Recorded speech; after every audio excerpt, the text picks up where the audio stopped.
Il-Partit Nazzjonalista għandu viżjoni fit-tul, viżjoni mifruxa fuq is-setturi kollha tas-soċjetà Maltija. Kien dan is-sentiment li ħareġ f'dibattitu tal-Awtorità tax-Xandir bil-kandidat tal-Partit Nazzjonalista George Vital Zammit jispjega b'mod ċar il-pjan tal-Partit Nazzjonalista minn skejjel ġodda għal proġetti speċjalizzati, assistenza lill-edukaturi u konsultazzjoni mal-istess għalliema. Skejjel illi għandhom bżonn upgrade, manutenzjoni, illi għandhom bżonn illi joffru klassijiet illi jaqdu l-eżiġenzi tal-lum. Qed nikkommettu ruħna allura illi nindirizzaw daw l-iskejjel fejn hemm bżonn illi ninvestu anki fi skola ġdida f'kull sena. George Vital Zammit tkellem ukoll dwar niċeċ ekonomiċi ġodda ta' valur misjut fosthom il-proposta tal-Maritime Fuel Hub, investiment fis-settur ta' New Space u proposti oħra bħal tnaqqis ta' taxxa u tneħħija ta' taxxa fuq il-wirt. Aħna nemmnu li l-ekonomija hija il-mutur tal-pajjiż,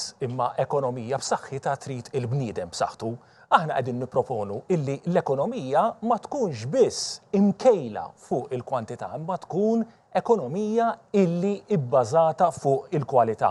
U biex nilħqu dan lan, qegħdin allura nipproponu illi l-mudell ekonomiku tagħna jevolvi allura biex ikollu niċeċ ekonomiċi ġodda.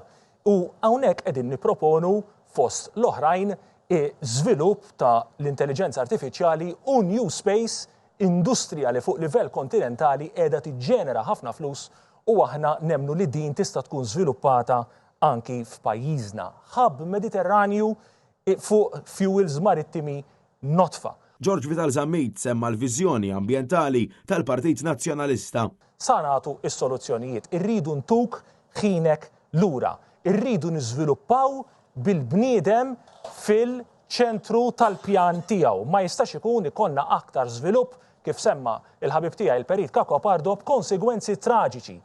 Intilfu ħajjiet tan-nies. Intant fl-istess dibattitu kien hemm il-kandidat tal-Labor Owen Bonnici fejn surrealment qal illi kemm ilu l-Labor fil-gvern sar investiment fi kliemu bla preċedent dan minkejja sfreġġi ambjentali kbar u proposti ambjentali illi baqgħu fuq il-karta. Anka fil-qasam tal-ambjent il-Partit Laburista ġab bidliet kbar.